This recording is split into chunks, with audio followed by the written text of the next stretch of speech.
नाबालिग से रेप की घटना, उग्र भीड़ ने तोड़फोड़ की। 13 साल की लड़की से घर के अंदर घुसकर बलात्कार, 4 लोगों की गिरफ्तारी। हाथ पैर बांधकर 13 साल की लड़की से रेप, घर में सो रही आदिवासी महिला से बलात्कार। नमस्कार, आप देख रहे हैं वायर। मैं हूं मीनाक्षी। शो है बात भारत की। ये सभी हेडलाइंस जो मैंने आपको सुनाई हैं, ये पिछले 2 से 3 दिनों की हैं और इसी देश में हो रही हैं, अलग अलग राज्यों में। राज्यों के नाम मैंने जानबूझकर नहीं लिए क्योंकि मैं नहीं चाहती कि हम किसी भी पॉलिटिकल पार्टी या किसी एक व्यक्ति के ऊपर उंगली उठाएं, क्योंकि हमें लगता है कि सरकार की रवैया जो है वो सभी प्रदेशों में महिलाओं के खिलाफ हो रहे अपराधों को लेकर एक जैसा है। आज इस शो में हम बात करने वाले हैं महिला सुरक्षा की। पिछले दिनों हुए कोलकाता के रेप और हत्या मामले ने बहुत आक्रोश पैदा किया है। लगातार नेताओं के मुंह से भी हम सुन रहे हैं कि वो चाहते हैं महिला सुरक्षा पर बात हो, पर क्या महिला सुरक्षा पर बात करना इतना आसान और एक तरफा है? मेरे साथ बात करने के लिए स्टूडियो में मौजूद हैं द क्विंट की पत्रकार हिमांशी दहिया और दिल्ली में वकालत कर रही वरीशा फरासाब। आप दोनों का स्वागत है। हिमांशी, सबसे पहले मैं आपसे सवाल पूछूंगी। जिस तरह से आक्रोश हर घटना के बाद हम देखते हैं और उसके बाद जो सरकारी रवैया होता है, आप इसे बतौर पत्रकार किस तरह से देखती हैं? क्योंकि ये घटनाएं भी लगातार हो रही हैं और सरकारी जो बयानबाजियां हैं वो भी लगातार हो रही हैं। जो सरकार के नेता हैं या जो विपक्ष के नेता हैं, वो जो है वो आप एक बतौर पत्रकार जब देखती हैं घटनाओं की रिपोर्टिंग और उसके बरक्स इन लोगों के बयान, ये आप इसे कैसे इंटरप्रेट करेंगी? मीनाक्षी, पहले तो I would just like to correct कि हम हर घटना के बाद जो प्रोटेस्ट है या आउटरीच है वो नहीं देखते हैं, क्योंकि एक एक डेटा पॉइंट अगर मैं यहाँ रखूँ तो इंडिया में हर 16 मिनट में एक रेप रिपोर्ट होता है। तो जब तक शायद हम ये प्रोग्राम रैप करेंगे, दो दो रेप या 2 सेक्सुअल असॉल्ट के केसेस कहीं ना कहीं पूरे देश में रिपोर्ट हो चुके होंगे तब तक। एंड ये भी रिपोर्टेड केसेस हैं जी। तो जो केसेस होते हैं उसका भी एक छोटा सा फ्रैक्शन है। तो अगर हम देखें तो ये पॉसिबल ही नहीं है कि हर घटना के बाद आउटरीच हो पाए या हर घटना पर रिपोर्टिंग हो पाए मीडिया के द्वारा, या हर घटना पर लोग एक तरीके से सरकार पर प्रेशर बनाए। तो अभी जिस तरीके से हम हमारा जो रवैया है इन केसेस को लेकर वो ये है कि कोई केस होगा, उस पर मीडिया रिपोर्टिंग होगी, वो बहुत हाई प्रोफाइल केस बन जाएगा, फिर सरकार कहेगी कि हम जल्दी एक्शन लेंगे, पब्लिक की तरफ से प्रेशर आएगा। बट आई थिंक ये एक बैंडेड की तरह काम करता है कि केस हो गया, कुछ हुआ, उसके ऊपर आपने पट्टी लगा दी। हमें इस प्रॉब्लम को we need to address it from the root. वो तब होगा जब हम रेप को नहीं, रेप कल्चर को एड्रेस करने के बारे में सोचेंगे। और वो तब होगा जब हमारा जो सिस्टम है, चाहे वो पुलिस हो, चाहे वो ब्यूरोक्रेसी हो, चाहे वो जुडिशरी हो, जब हम उन सिस्टम्स को क्लीन अप करेंगे, उन्हें महिलाओं के लिए फ्रेंडली, वुमेन फ्रेंडली या उन्हें फेमिनिस्ट सिस्टम्स के तौर पर डेवलप करेंगे, I think that is when we'll even start addressing rape culture. यहाँ दूसरा सवाल मैं आपसे करूँगी वरीशा। जब भी इस तरह की बात होती है, जैसा हिमांशी कह रही हैं कि बैंडेड लगाया, कुछ भी मामला हुआ उस पर लगातार, इस बार भी हमने देखा कि सुप्रीम कोर्ट ने सुओ मोटो इस पर संज्ञान लिया है और उन्होंने कहा नेशनल टास्क फोर्स लाएंगे। पर अगर हम बात करते हैं रेप लॉज की, क्या है मौजूदा कानून? जहाँ तक मौजूदा कानून का सवाल है, हमारे पास लॉज हैं।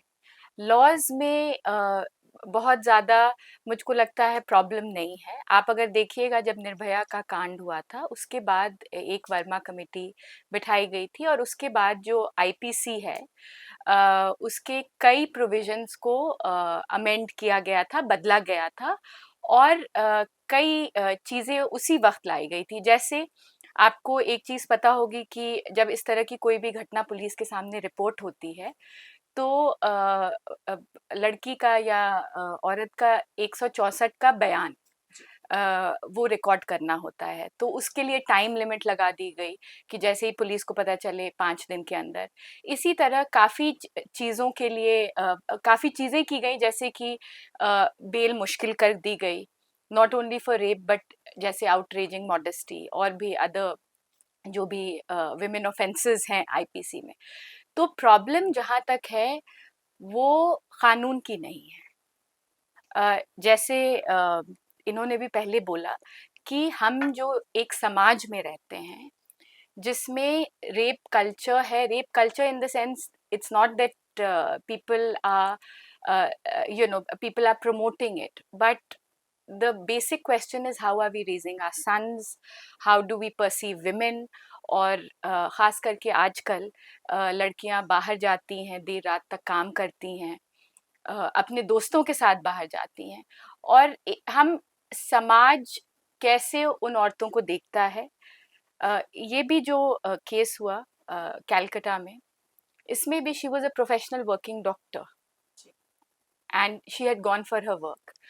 तो वो जो है लॉज का प्रॉब्लम नहीं है, प्रॉब्लम इम्प्लीमेंटेशन का है, और प्रॉब्लम समाज की सोच बदलने का है. जी, यानी कि मौजूदा कानून जो है वो पर्याप्त हैं, वो काफ़ी हैं, पर उनका अमल जो है वो नहीं हो रहा है. इसी के साथ जो दूसरी मांग उठती है, साल 2019 में जब तेलंगाना में एक डॉक्टर के साथ रेप और मर्डर का केस हुआ था, तब भी ये मांग उठ रही थी कि फांसी की सज़ा दे देते हैं, कि सबसे पहले कैपिटल पनिशमेंट.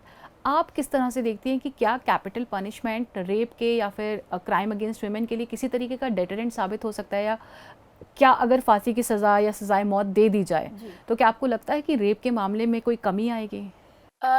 ये मुझको लगता है एक बहुत ही सीधा सा सल्यूशन है, जो लोग जब भी इस तरह की कोई घटना हो जाती है, सब लोग बस इसी पे अड़ जाते हैं एक तरह से, और सब लोग कहते हैं क्या करना है, तो फांसी पे लगाना चाहिए.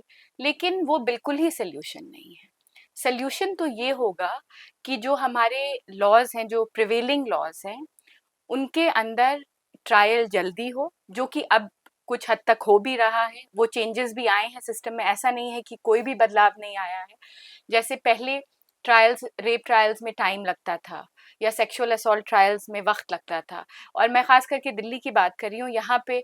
और पॉक्सो कोर्ट्स हैं, स्पेशल कोर्ट्स हैं, जहाँ पे अगर माइनर बच्चों के साथ इस तरह का हादसा हुआ तो उसमें भी स्पीडी ट्रायल होता है, पनिशमेंट भी होती है. तो ऐसा नहीं है कि सिस्टम बिल्कुल काम नहीं कर रहा है या कोई भी बदलाव नहीं आया है, लेकिन हाँ, ये बदलाव बहुत कम है. जहाँ तक हमें जाना है उस हिसाब से बहुत कम है. एक और जहाँ तक आपने वो जो फांसी की बात उठाई, personally I am against capital punishment for any crime, because I think कि वो कभी सोल्यूशन हो ही नहीं सकता है. अगर आप इफ़ेक्टिव वे में कन्विक्शन करें और उसके बाद आप लंबी सज़ा दें, भले ही उनको लाइफ इम्प्रिजनमेंट दे दें. और लाइफ इम्प्रिजनमेंट में 2 तरह का होता है. एक ये होता है अंटिल अ पर्सन्स डेथ, तो वो भी होता है. आप वो भी दे सकते हैं कि भाई वो इस तरह के लोग कभी बाहर नहीं आए. लेकिन फांसी कभी सोल्यूशन नहीं होता है. फांसी एक ईजी वे है कि हम सबको if we can say we can basically सबको एक इजी सा वे लगता है कि बस फांसी हो गई तो हम सबकी रिस्पॉन्सिबिलिटी ख़त्म हो गई. यही सवाल हिमांशी मेरा सेम आपसे है.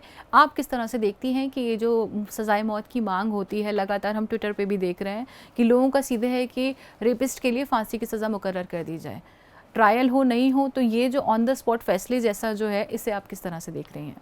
आई थिंक सबसे पहले तो हमें डेटा देखना चाहिए, जहाँ जिन देशों में फांसी की सज़ा इस तरीके के क्राइम्स के लिए दी जाती है, क्या वो एक डिटरेंट की तरह काम कर रही है या नहीं. If I am not wrong, शायद इंडिया में भी कुछ स्टेट्स हैं, Madhya Pradesh is an example probably, जहाँ पर कुछ रेप केसेस के लिए फांसी की सज़ा तक हम लोग गए हैं. तो क्या वहाँ पर ये क्राइम नहीं हो रहे?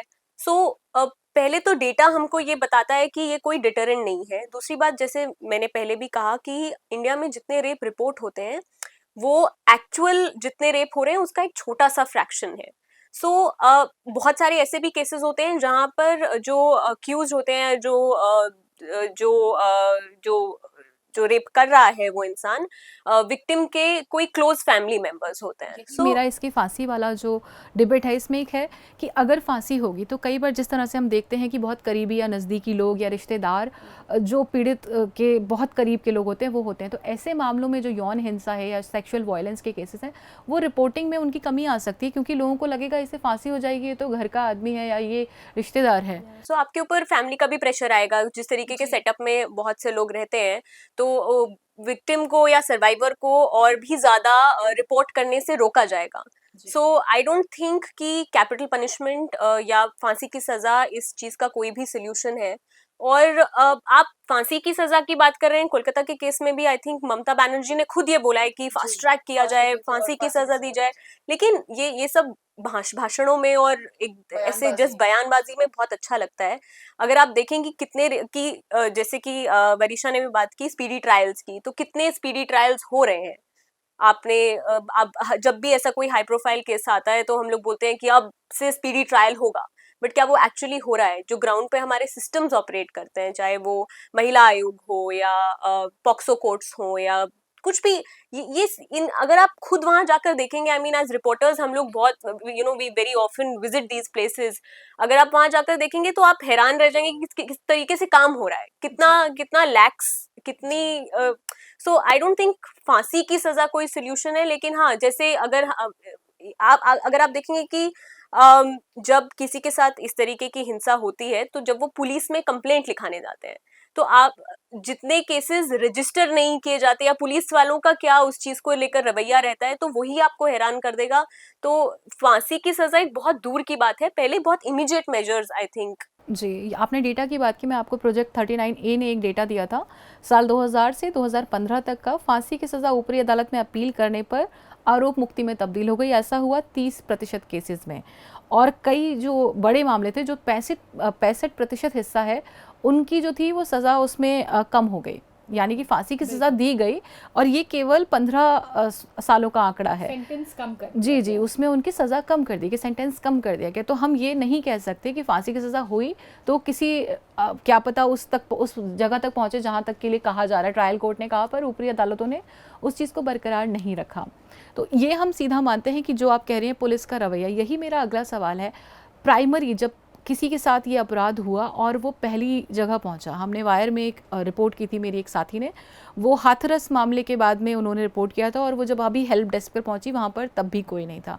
आपने एक रिपोर्ट की है रिसेंटली जिसमें आपने महिला आयोग की भूमिका बताई। आप राज्य के जो महिला आयोग है, आपका क्या अनुभव है कि जब कोई पीड़िता, भले ही वो छेड़छाड़ के मामले को लेकर जा रही हैं, वो बहुत बड़ा रेप केस नहीं है, वो छेड़छाड़ का या किसी तरीके के हैरेसमेंट का केस है, वो प्राइमरी जब वो जा रही हैं अपने ग्रीवेंस को रजिस्टर कराने, क्या अनुभव उनका रहता है? अक्सर क्या होता है कि जब आप पुलिस स्टेशन जाते हैं, तो पुलिस वहाँ पर जो सब इंस्पेक्टर या जो भी इंचार्ज रहते हैं, वो आपको सबसे पहले ये कहेंगे कि अ, बाहर ही सेटल कर लीजिए। वो पहला प्राइमरी जिसके पास आप जा रहे हैं, वो प्राइमरी सोर्स ही सबसे पहले आपको ये कहते हैं कि बाहर सेटल करने की कोशिश कीजिए, क्योंकि कौन इतने आप क्यों इतना झमेले में पड़ना चाहते हैं? बार बार पुलिस आपके घर आएगी, बार बार आपको बयान देना पड़ेगा, ये लंबा चलेगा। तो वहीं पर एक जो सर्वाइवर है, उसको सबसे पहले तो वही इंटिमिडेट करने की कोशिश की जाती है कि रहने देते हैं, अब जो हो गया वो हो गया। और सिचुएशन और भी ज्यादा एग्रेवेट जब हो जाती है, जब ये जो केस, जब सर्वाइवर किसी मार्जिनलाइज्ड क्लास या कम्युनिटी की तरफ से हो, तो और भी ज्यादा एग्रेवेटेड सिचुएशन रहती है, क्योंकि इतना पैसा क्यों आप खर्च करना चाहते हैं? अगर जो अक्यूज है वो किसी और जाति से है, तो और पुलिस वाला भी उसी अगर जाति से है, तो और भी ज्यादा प्रॉब्लम होती है। तो बहुत सारी जो कॉम्प्लेक्स सोशियो पॉलिटिकल सिचुएशंस हैं ग्राउंड पे, जो वो और भी ज्यादा इस चीज को कॉम्प्लेक्स कर देती हैं। हमने एक रिपोर्ट कल ही, अब जिस रिपोर्ट की आप बात कर रहे हैं, तो महिला आयोग की बात करी कि अगर आप करेंगे, तो महिला आयोग वो जगह है जहां पर आप जा सकते हैं, और सिर्फ सेक्सुअल असॉल्ट के केस को लेकर नहीं, उनका जॉब ये भी होता है कि महिलाओं को उनके रोजमर्रा की जिंदगी में जो उनके राइट्स हैं, जो उनके अधिकार हैं, उनसे भी परिचित कराना एक महिला आयोग का काम होता है। बहुत सारे स्टेट्स में महिला आयोग जो है एक बहुत पॉलिटिकल बॉडी की तरह फंक्शन करता है। हमने दिल्ली में देखा है कि किस तरीके से दिल्ली कमीशन फॉर वुमेन और नेशनल कमीशन फॉर वुमेन के बीच में जो टकरार रहती ही है। झारखंड में अगर जो मुझे बहुत शॉकिंग केस लगा था, पिछले 4 साल से महिला आयोग डिफंक्ट है। ना वहां पर कोई चेयरपर्सन है, ना वहां पर कोई मेंबर्स है, ना ही कोई और इस पूरे प्रोसेस में ऑलमोस्ट 3000 केसेस उनके पास पेंडिंग है। तो एक स्टेट का महिला आयोग 4 साल से काम नहीं कर रहा है, लेकिन किसी को नोबडी थॉट कि ये जरूरी है कि उसको आप फिर से उसका गठन कीजिए। और ये ऐसा नहीं है कि कोई नई बात है। ये बात झारखंड में अगर आप किसी भी लॉयर को फोन करके पूछेंगे, किसी भी एक्टिविस्ट को फोन करके पूछेंगे, उन्हें और they have made कमोबेश peace with it. यही स्थिति आपको हर हर राज्य में दिखाई पड़ती है। 7 और ऐसे स्टेट्स हैं जहां पर इस समय चेयरपर्सन ही नहीं है महिला आयोग का।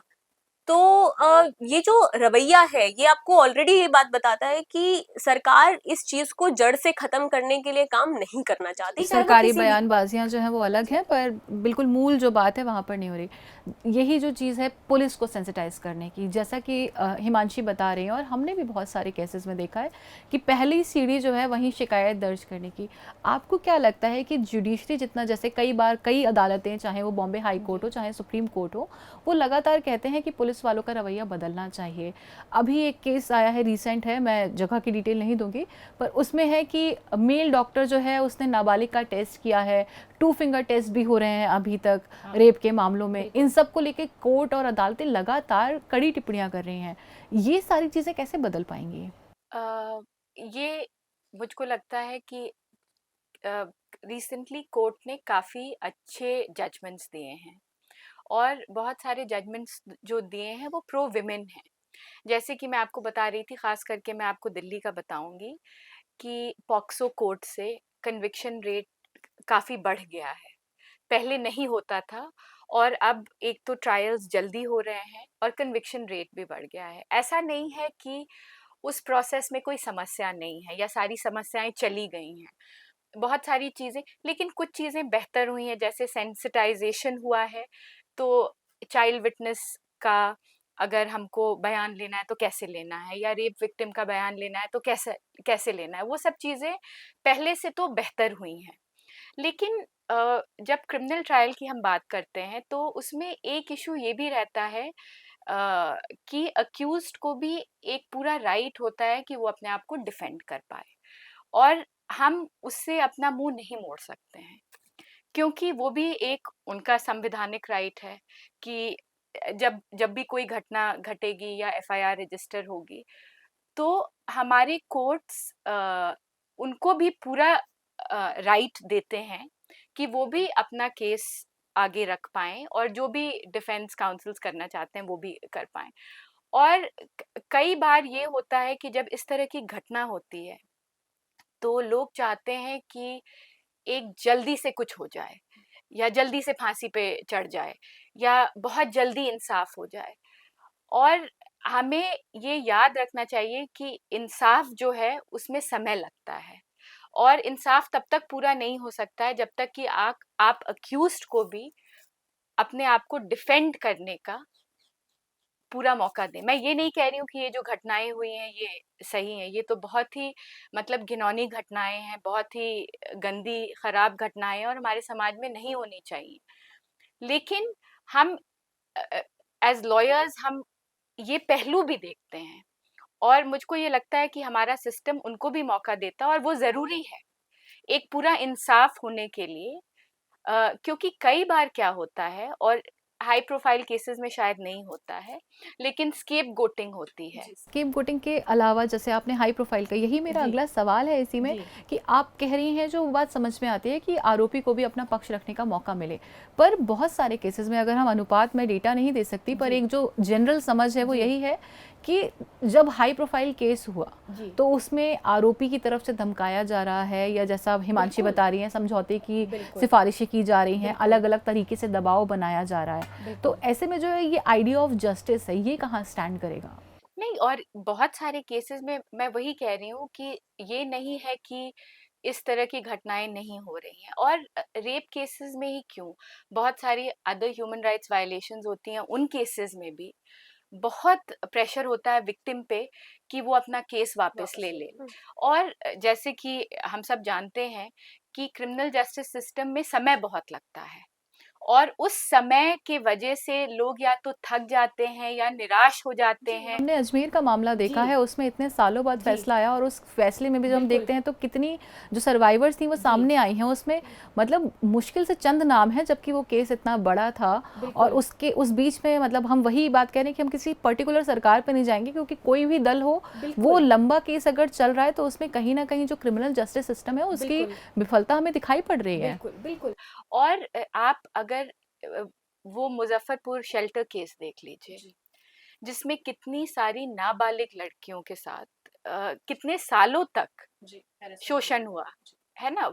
उस केस सो मैं ये कह रही हूँ कि जो सिस्टमिक इश्यूज हैं वो रेप केसेस के लिए भी हमें ये समझना होगा कि हमारा जो क्रिमिनल जस्टिस सिस्टम है वो ओवरबर्डन्ड है और उसमें डिलेज हैं।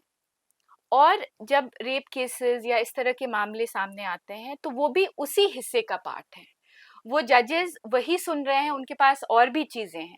लेकिन मुझको ये लगता है कि अगर इफेक्टिव, इसीलिए मैं फांसी के बहुत फेवर में नहीं हूँ, इसीलिए अगर हमको स्पीडी और इफेक्टिव जस्टिस मिले, अगर सर्टेनिटी हो कि हाँ भाई अगर किसी ने गलत किया है तो अक्यूज्ड जो जिन्होंने ये गलत काम किया है, इन्वेस्टिगेशन पहले सही तरह से हो, पुलिस ठीक तरह से इन्वेस्टिगेशन करे, जो सही लोग हैं उनको पकड़े और फिर उसके बाद उनको एक मतलब स्पीडी ट्रायल या जो भी आप कह लीजिए, उस प्रोसेस से पनिशमेंट हो और अपील्स भी जल्दी जल्दी डिसाइड हो, तो मुझको लगता है वो एक कंप्लीट जस्टिस होगी कि आप सारे पक्ष को भी सुन रहे हैं।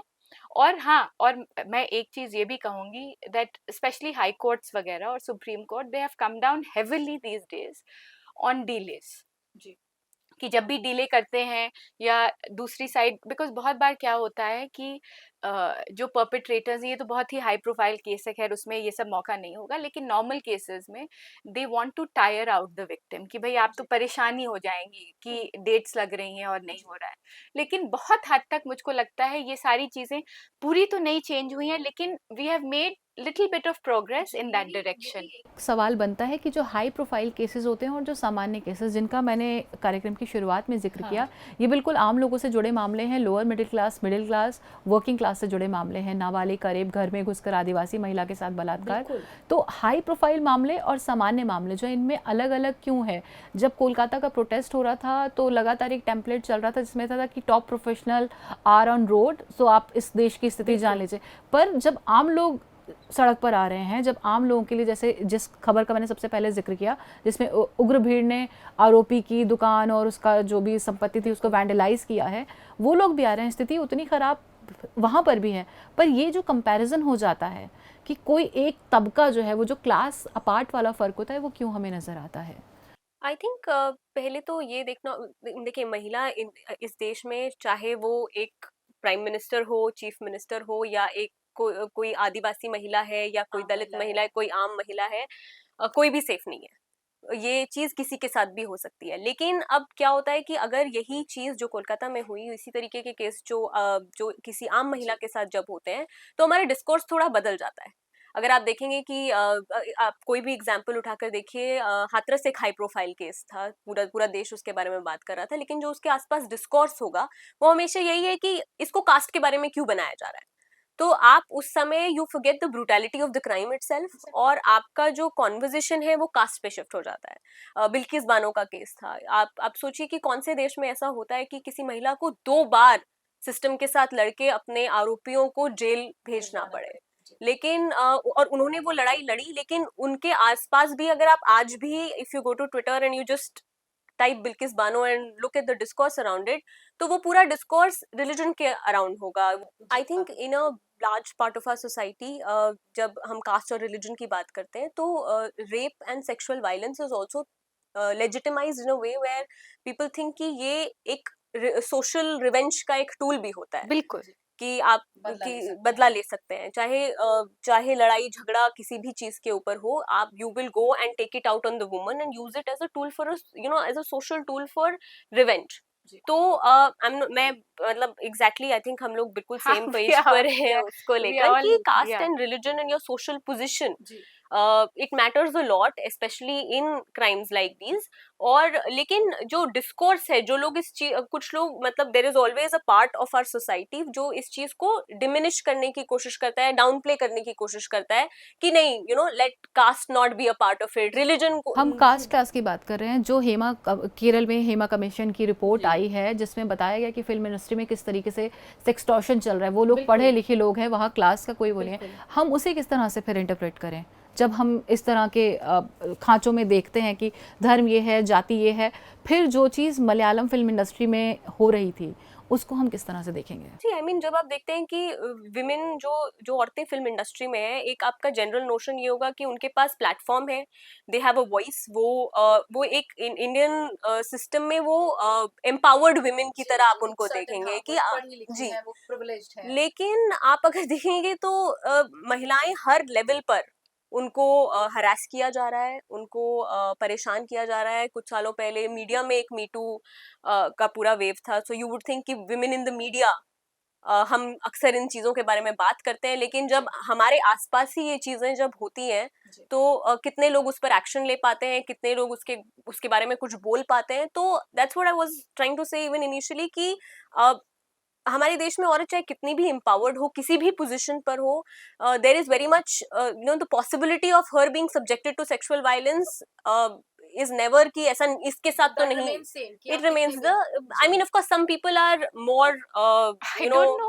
I don't know. Again, I mean, I don't या know if it can remain the same because privilege and access also brings some amount of या so some people of safety. Course are more I vulnerable. think family structures, for जी जी instance, they will. But आपकी बात बिल्कुल सही है कि अगर रोड पे कोई भी महिला चल रही है, जी irrespective सी of caste, class, religion, you know, she's equally vulnerable. But I think that, you know, when you see how you know, some of the violence is perpetrated, definitely some women and marginalized women uh, are far more vulnerable या than the normal. I'm not saying that the normal urban woman is is not not vulnerable. We are vulnerable, and there's so much misogyny and sexism. आप लोग professionals हैं, you या would have seen it. But I think there is a difference, and I think there is a difference in the rural setup, in urban setups, in setups that are partly, you know, that are semi urban. और वहाँ पे जो महिलाओं के issues हैं और जो safety के issues हैं, especially if you belong to a particular caste, I think are या slightly different from the urban woman. And in fact, I think you know, we don't always pay so much attention to it because, like, you know, all of these debates happen. But I think it's important to recognize that each of these violations is a violation. The nature may be different, the reasons may be different, but it is equally violating for the woman या who's been subjected to it. I मतलब mean, I you think know, उसको all इस of तरीके these से are, देखना चाहिए yeah. कि अगर अगर एक महिला है जो एक प्रिविलेज्ड पोजीशन में, अगर उनके साथ हो सकता है और उनको जस्टिस के लिए इतना वक्त लग सकता है, उनके लिए सिस्टम इतना हार्श हो सकता है, तो एक महिला है जो प्रिविलेज्ड मार्जिनलाइज्ड है, पोजीशन में जिसके नहीं पास है, बहुत सारे तो विशेष अधिकार नहीं है, उनके साथ उनकी कितना you know of course the situation is much aggravated, और उनको सिस्टम जो जस्टिस का जो उनका रोड है वो भी और ज्यादा मुश्किल है, because the system is really stacked against you. आखिरी सवाल मेरा है, जैसे ही लगातार हम जो ये महिला सुरक्षा महिलाओं को प्रोटेक्ट करना है, हम सबसे पहले सारा ओनर्स जो है महिलाओं पर क्यों डाल रहे हैं? महिलाओं को सुरक्षित रखना है, किससे सुरक्षित रखना और है? मैं आपको एक चीज और बताऊं, बहुत ही मतलब अभी जो ओलंपिक्स हुआ उसमें आपको पता है कि हमारी टीम भी गई थी और महिला टीम ने, रेसलिंग टीम ने बहुत अच्छा किया।